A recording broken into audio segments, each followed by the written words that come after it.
So, welcome to the first in our series of five CIR Leader Talks. This time we're changing up a bit. Normally we've been doing more around just sort of written articles and interviews. This time we're fantastically entered the studio and we're going to be bringing you a new format of podcast and videos. And we'll be discussing the to-be-released Asialink Doing Business in Cambodia Guidebook. It's one of many in the region that the organisation has released with the aim to assist Australian firms with market entry, as well as understanding more about the common issues and pitfalls that many of us have in the region. And today I'm joined by probably one of the best in the business in Cambodia. He's been here for the last 5 years, and that is Mr. Hugh Darwell, Chairman and Managing Director at Acclime, Cambodia. Prior to Cambodia, he spent 14 years in Singapore. So it's a great bit of knowledge there on how the two markets operate. And of course, before that, he's from Sydney, so a fellow Australian like myself. So Hugh, welcome to the podcast. Thank you, Harrison. That's fine. So kicking things off, for those, the guidebook will be put into the link below. So when the podcast release, we'll be able to make sure that link is accessible to you, so you can follow the guidebook as we go through the series. So the first thing we're going to be discussing is around the opportunities as well as trends that Hugh's going to be seeing from Australian firms, especially in Cambodia, in the Mekong region, and then more broadly around ASEAN. So Hugh, what are you seeing in the market so far? Yeah, so sort of the opportunities that arise for Australian companies in this part of the world really revolve around three main sectors, I think, which Australians are very strong in. One is education, the second is agriculture, and the third is tourism. Dealing with education first, there is an Australian-owned English school that operates in Cambodia at the moment with 25,000 students, I believe, which is very successful. And there's opportunities mainly, I think, in the mid-range education. There's plenty of schools in Phnom Penh that are around the $20,000 a year mark, $25,000 a year. So the big international schools. Then there's schools around the sort of $12,000 to $15,000 a year fee mark, and then there's schools around the $5,000 to $7,000 fee mark. And I think that there's a lot of opportunity in that $5,000 to $7,000 mark for schools to open in Cambodia. There's a growing middle class in Cambodia, and they're very sold on the idea that their kids need to be well educated to be able to advance in their lives. I've got three kids here. They're going to one of those types of schools at the moment, and they're learning three different languages: Khmer, English, and Chinese. So, and that's from a very young age. So these schools have the kids' best interests at heart in making sure that that they're well prepared for what they see as the areas of the region where most opportunities will arise. Mm-hmm. Yeah, I guess also just touching on that, I guess you've been living in Cambodia for the last 5 years. A lot of Australians may feel living here with a family that they're unsure of, between safety and school opportunities. How have you felt being on the ground here with your family? Have you felt safe and you feel secure here? Yeah, I love living here. I reckon it's a great place to live. Very safe place. It's like any city. You don't go to the wrong areas at the wrong times. As long as you go about your normal daily business. It's a fairly easy city to navigate. It's very cost effective. So things here are really quite cheap compared to other parts of the region, and certainly compared to Australia. And housing's good. The school that I've got my kids at, it's a very good school. So yeah, it's a very nice place to live, and I see myself staying here for a considerable amount of time. Yeah, I've got to agree with that as well. It's and for those who are looking to try and come into Cambodia, if you could just touch on some of the visa requirements for Australians to come to Cambodia as well, if they did want to come here and explore. Yeah, well, there's in terms of arriving in Cambodia, it's very easy to get a 1 month visa, a tourist visa, or a business visa. If you want to stay longer, if you want to start a business here, then there's a bit of a process to go through. You need to get a business visa on arrival. that visa can then be extended for a period of 6 months. Once you get the visa extended, then you can get yourself a work permit, assuming you've got a company that you're working with. The company gets you the work permit. And then once you have the work permit and the 6-month visa expires, then you can renew your visa for 12 months. And so the visa then is on a rolling 12-month basis. The work permit is also on a 12-month basis, but expires on 31 December each year, whereas the visa expires on the anniversary of when you received the visa. Yeah. And just from your experience, obviously Acclime is operating in many markets in the region. How does that work permit visa compare to other markets, for example, let's say Vietnam or Malaysia, Singapore, in terms of easiness to obtain? Yeah, it is very easy to obtain. We have never had an application rejected. I think in the other markets, it's relatively simple to get the visas, with the exception probably of Singapore. Singapore is very much looking at promoting their own people, and so they've now got requirements for foreigners. They need to earn a certain amount of income. If a company employs more than, I think it's 15 people, they've got to advertise the job on the Singapore Jobs Bank before they can employ an expatriate. So Singapore's a lot more difficult, but I think the other countries are maybe not as easy as Cambodia, but not too bad. Yeah, I think we're doing a little bit more work now in Vietnam, and just from my experience of operating the two markets a bit quite briefly now in Vietnam, I think Cambodia is one of the easiest ones by far in the ASEAN region to come in here, and as well as to find a condo and to find all those things that you do when you try and find your feet to set up, as well as setting up a business. If you can just quickly explain about in terms of different markets and how Cambodia compares, and how about also just briefly if an Australian company wanted to open up a branch here, for example. If you just elaborate on that a little bit. Yeah, sure. So setting up in Cambodia is a reasonably straightforward process, although it does take somewhere between 4 and 6 weeks. The first, you're allowed 100% foreign ownership, which is it's rare, isn't it? Which is not, in many markets around the region. Depending on the industry, you need to have local shareholders. In Cambodia, there's no problems having 100% foreign ownership. The only restriction on foreigners in that respect is foreigners are not permitted to own land in Cambodia. Okay. So if you want to set up a company and own land in that company, you need to have at least 51% of the company owned by a Cambodian. So you don't, another differentiating factor, if you like, of Cambodia compared to other markets is that you don't need a resident director. So all of the directors can be foreign directors. There will be a requirement for the chairman of the company to visit Cambodia soon after tax registration in order to have a meeting with the tax office. They take your fingerprints, take your photo, ask a few questions about the company. There's also a requirement within 15 days of tax registration of the company to open a bank account. So what we say to our clients is that we can do all of the documentation to set the company up without you coming to Cambodia, but once the tax office approves the application for the company, then you need to come, and we get the bank account openings sorted out, and also the visit to the tax office in the same trip that the person takes here. In terms of requirements, other requirements to set up, you do need a resident company secretary here. At the moment, the Ministry of Commerce is not enforcing that requirement, but they will be doing so in the next 6 to 12 months when they issue some regulations around who can be the company secretary and what the company secretary does. You are required prior to registration to have a registered office. So one of the documents required as part of the registration is a lease agreement. You generally would sign that in the name of the parent company or an individual, and then transfer it to the name of the company, the newly incorporated company, once it's set up.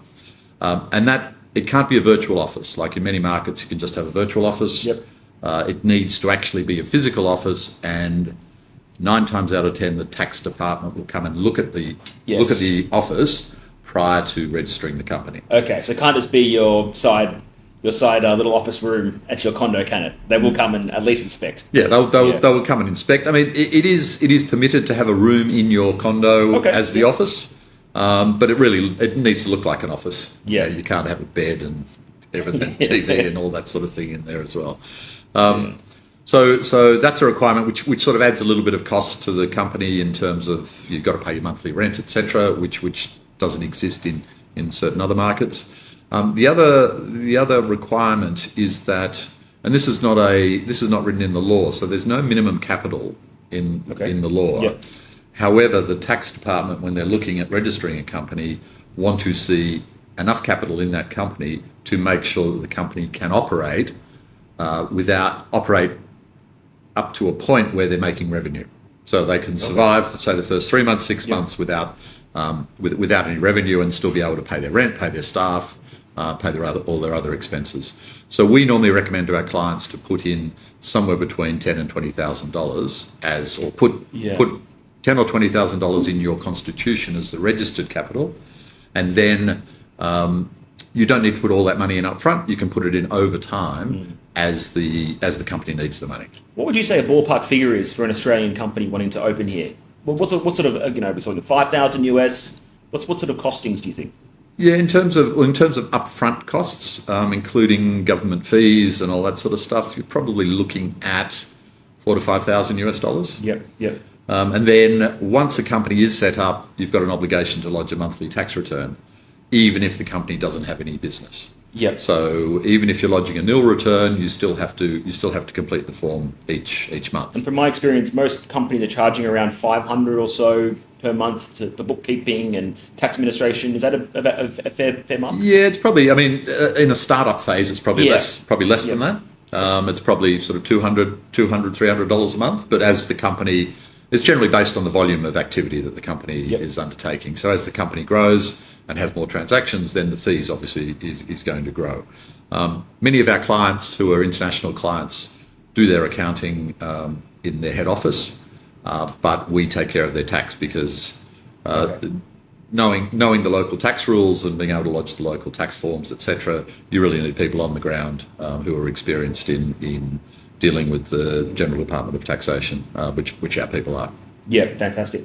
Yeah, we can touch back on that point a little bit later as well. One thing the Guidebook likes to talk a lot about is the free trade agreements that the Australian government has been a lot of promotion around it. The Cambodian government's been a lot of promotion around it. Two of the main ones is the ASEAN, Australia, New Zealand Free Trade Agreement, or Area, I believe it's called, and the Regional Comprehensive Economic Partnership, RCEP, which just basically covers in a huge amount of the region. Pretty much everywhere excluding India from memory, 14 nations. Just can you touch a little bit about how Australian firms can make the most of those agreements? Yeah, so those agreements generally allow for customs-free, tax-free entry of goods into Cambodia. The customs system is a self-assessment system, so the customs people will check on a periodic basis or random basis shipments coming into the country, etc., but they can't check everything. And so what they're doing more and more is that they're undertaking audits down the track after the goods have been imported into the country, and many times after the goods have already been sold to the customers. So what companies coming into Cambodia need to make sure of is that if they are claiming customs-free entry on goods into Cambodia, that they're pretty sure that they are customs duty free, because if they're not and they get hit with customs duty later, they've already sold the goods, they haven't costed in the cost of the amount of the customs duty, and they could end up losing money as a result. Plus there's penalties if you underdeclare. So it's really a matter of, as long as you've got your paperwork organised properly and you've got the right paperwork, then you can take advantage of these free trade agreements. If there's goods that are 100% manufactured in Australia, imported into Cambodia, no problems under the agreements. There's also other parts of the agreement which allows for goods to be imported on a tax-free basis as long as a certain percentage of the goods is originated or made in Australia. So you need to, and it varies depending on the goods and services and all that sort of stuff. So it's really a matter of examining the legislation in view of, or the agreement, the treaty in view of the goods that you're importing into Cambodia to work out whether you get the exemption. What are some of the main goods that Australians are selling to Cambodia, or vice versa? What are you seeing most of the trade in terms of products or services? There's a lot of food products coming into Cambodia. Yeah. And in terms of so export, beef. I said Australian beef would be yeah, a beef, main one. Australia, sort of Seafood. beef, Yeah. seafood, dairy products. Yep. In terms of the dairy products that aren't that have a long shelf life, Yep. things like Baby milk. cheeses, That's one way I see a lot of. yeah, Baby milk. baby formula, powder. formula as Yeah. well. Yep. And then in terms of sort of exports from Cambodia to Australia, Cambodia has a very large garment industry, Yep. a very large industry making luggage, bicycles, which is one It's a of bit the of a left things. field, isn't it? People don't quite realise One how of the much. things, yeah, exactly. How many bicycles come from Cambodia? Yeah, a lot. That's all right. A lot come from Cambodia. Another one that people don't realise: mattresses. Okay, A lot of yeah. mattresses get made. 40 winks, Get made most of them here, from Cambodia, are they? So, Yeah. So there's a lot of goods that are manufactured in Cambodia mainly for export, and it's exported to the main markets, obviously Europe and the US, but also the goods come into Australia. Yeah, I mean, it's one of those markets in Cambodia. I feel like you've got obviously Thailand and Vietnam, and if maybe you just sort of touch a little bit on how you feel that more Australians can get into Cambodia, because a lot of Australians in Thailand and Vietnam, for example, Malaysia, but many people might say Cambodia's been a little bit looked over. What do you think about that? Yeah, Or it's as probably a plus one, for example. It's probably as a plus one. We've got a number of clients that are looking at have factories either in China or Vietnam and are looking at putting a factory in Cambodia as well as a bit of an insurance policy.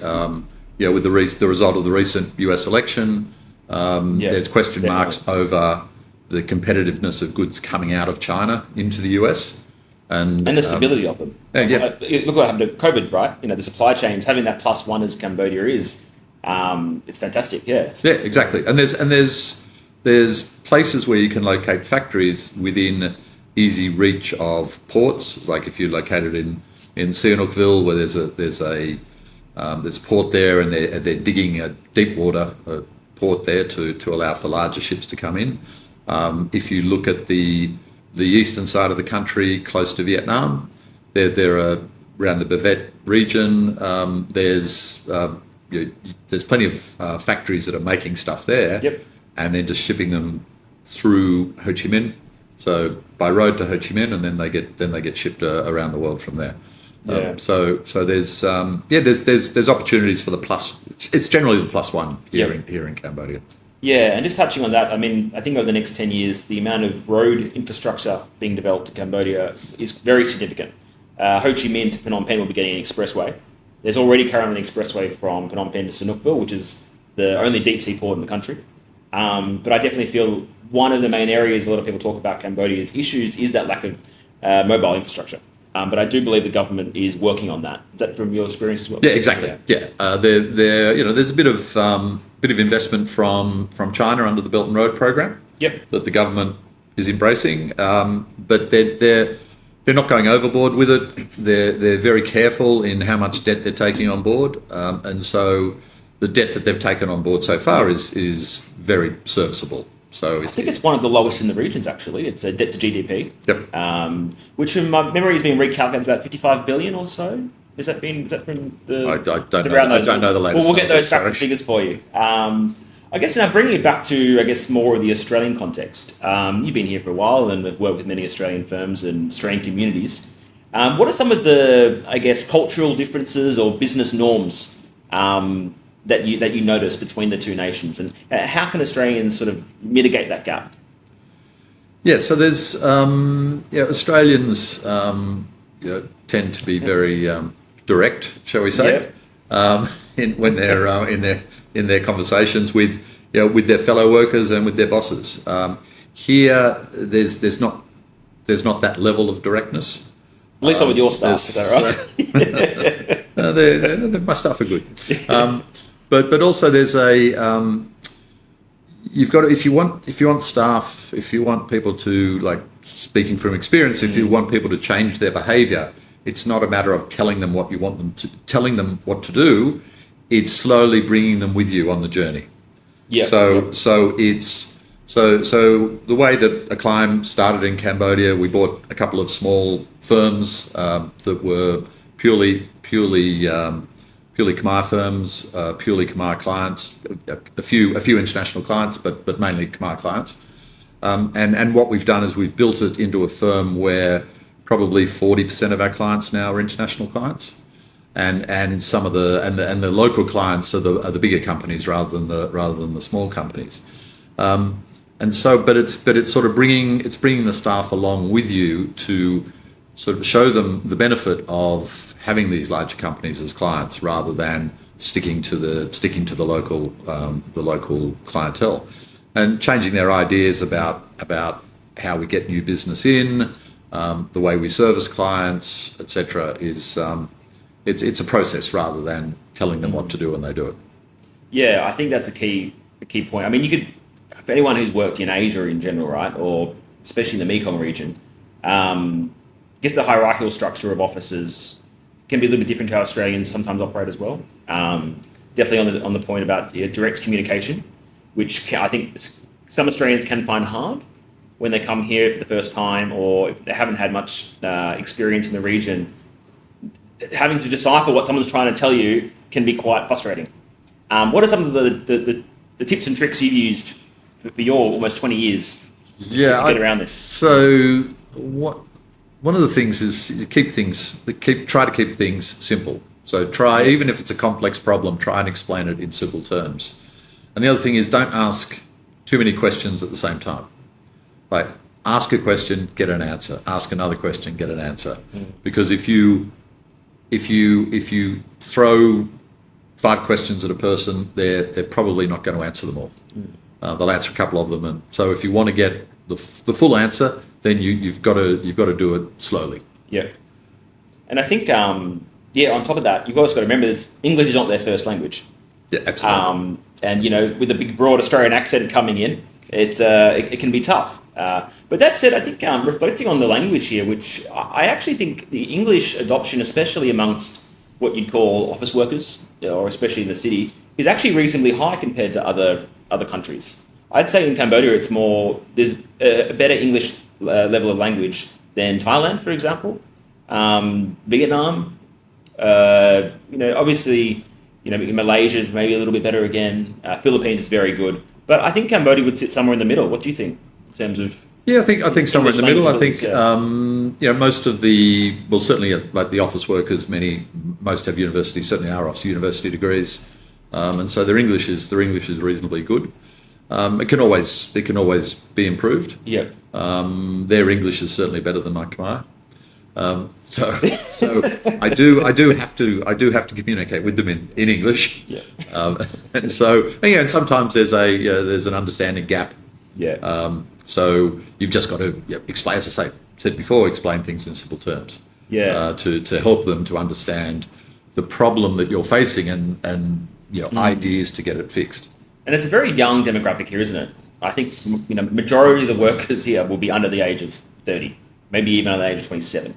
Yeah, it's a reflection of the population here. I think 45% of the population of Cambodia is under the age of 26, 27, something like that, which is a consequence of the history of the country. Yeah. And what's happening more and more is that in schools, English is being taught, and so they are getting the English education at an early stage. Yeah, I think there definitely is a real embracement of US culture.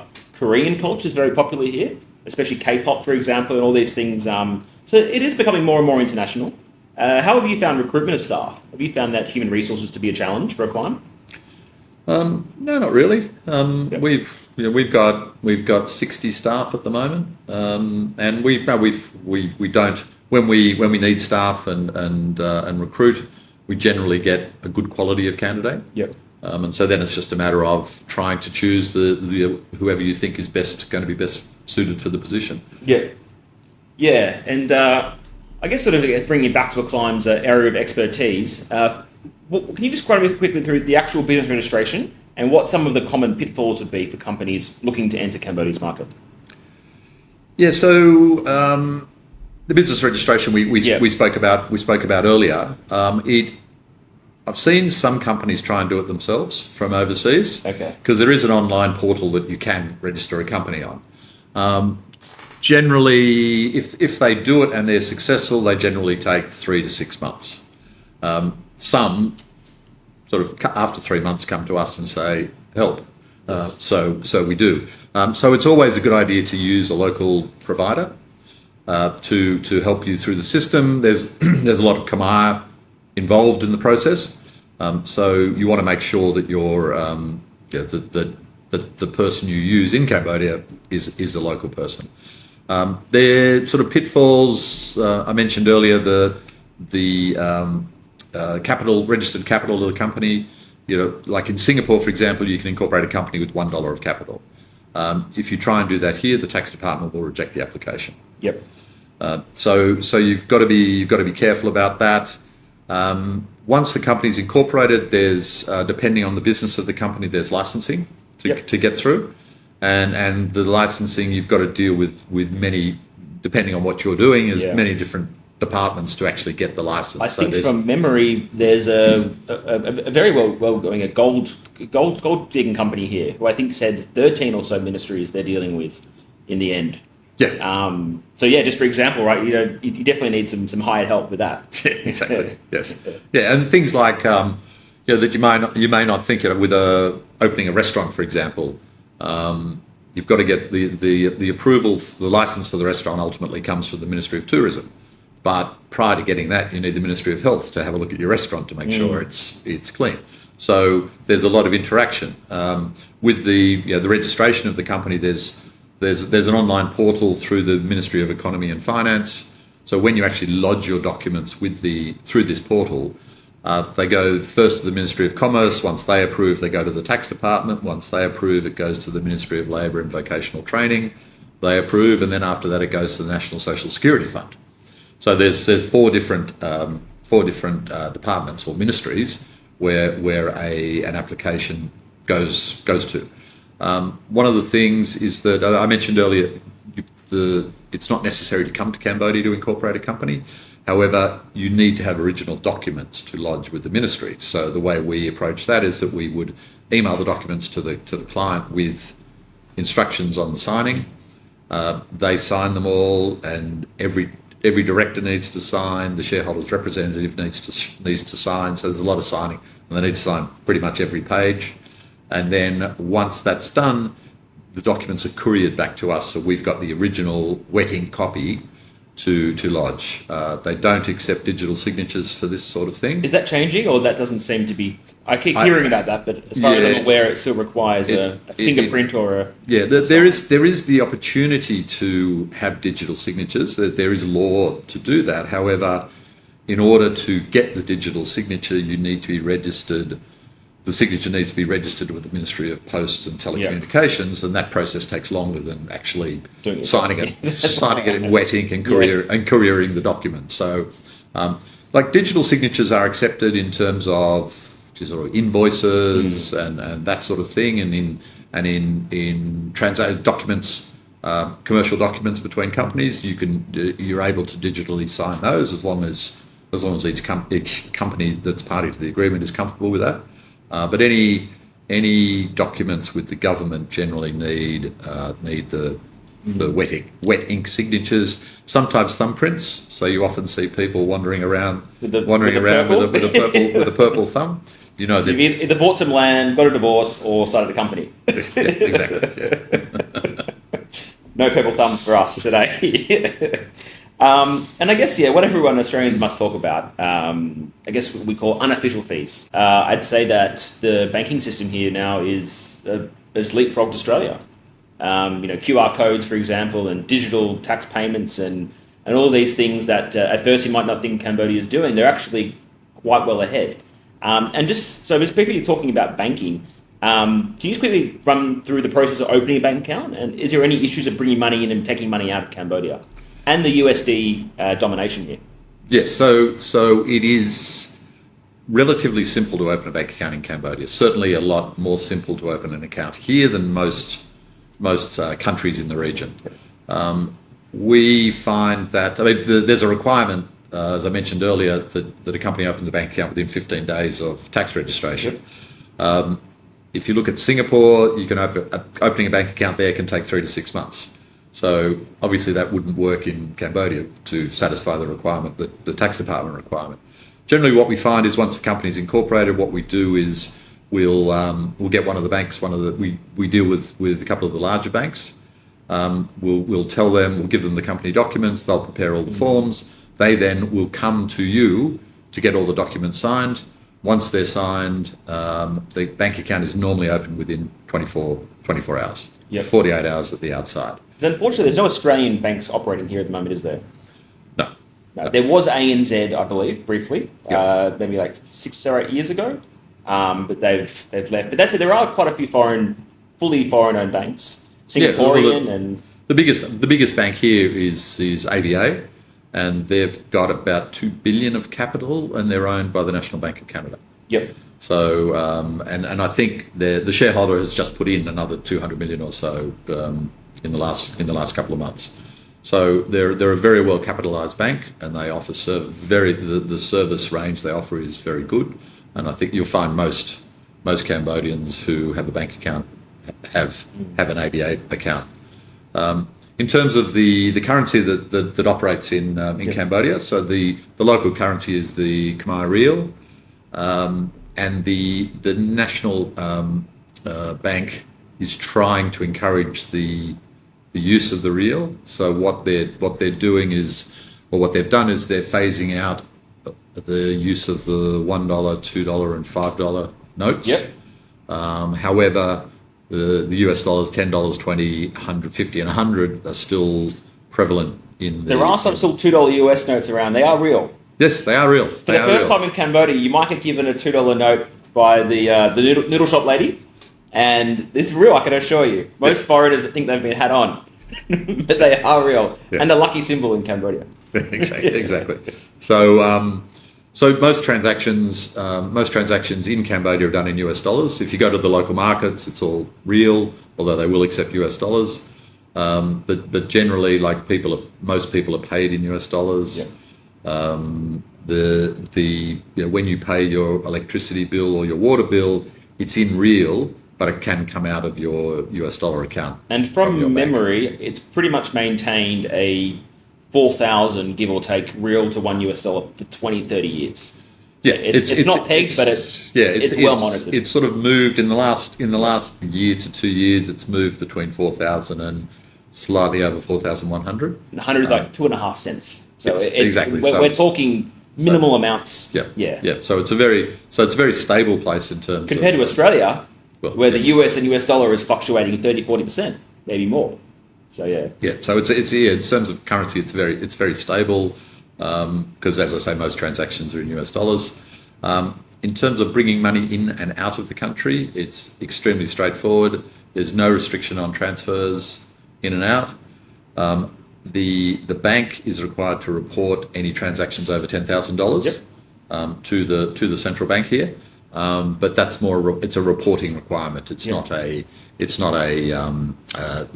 pre-clearance or anything like that. If you compare that with Vietnam, for example, getting money out of Vietnam as a company, you need to get approval from if you want to invest out of Vietnam into a company outside of Vietnam, you need to get approval from the authorities to do that. If you are declaring a dividend out of Vietnam, that's probably a little bit easier as long as you've paid your tax. The process is you send a notification to the tax department saying you're going to pay a dividend. If they don't come back within 7 days, that's taken as approval, and so then you can send the money out. Yep. But here you can just send the money out. There's no issue with that.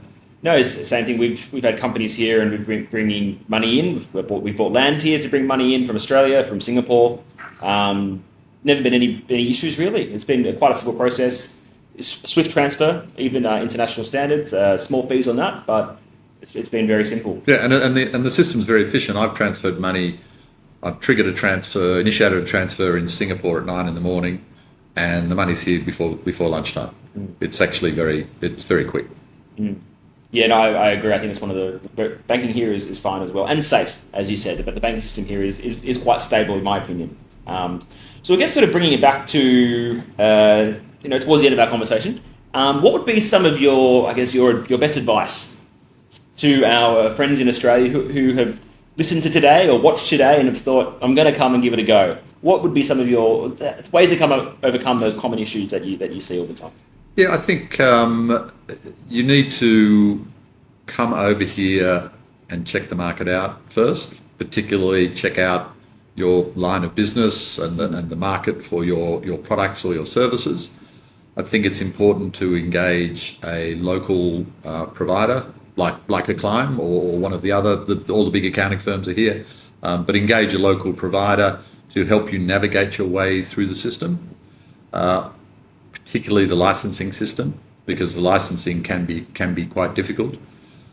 There are tax incentives available here through the Council for Development of Cambodia. They run a qualifying investment project regime where you can get tax holidays, customs duties exemptions, VAT exemptions. So that's a possibility if you're building a large factory.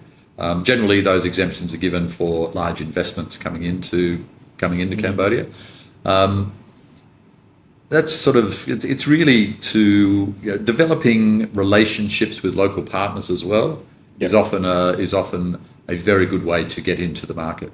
It's not, as I mentioned earlier, it's not required to have a local shareholder in your company, but it's often a good idea to have local partners who can navigate their way or have navigated their way around the market and can assist you to navigate your way around the market as well.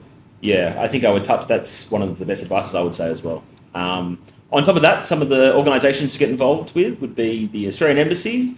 Can assist Australian Chamber of Commerce. Yes, so there's the Australian Embassy have a Department of Trade official here now. Yep. So they can assist.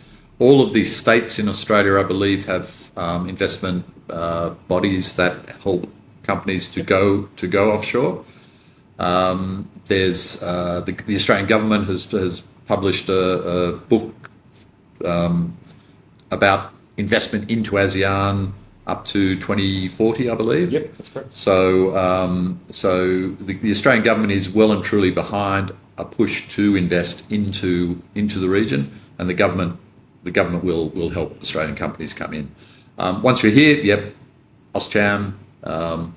At the embassy, there's their monthly bar nights on a Friday, the first Friday of the month. Oh no, last Friday of the month, I think it is. Yep. You get to meet the local community. There is quite a vibrant expat community, not just Australians. There's a lot of Brits here, a lot of Americans, a lot of Japanese, a lot of Koreans. So getting involved in some of the other chambers as well, like the International Business Chamber, European Chamber of Commerce, British Chamber of Commerce, it actually helps you in developing your contacts and your market. And each of those chambers are they're not worried you're Australian. You're still allowed to join the British Chamber of Commerce. That's right. Well, it's all AUKUS now, isn't it? We're all in it together. That's right. That's right. Well, thanks so much for your time today, Hugh. My pleasure. I'll make sure we put up all the contact information in the links below the video and podcast.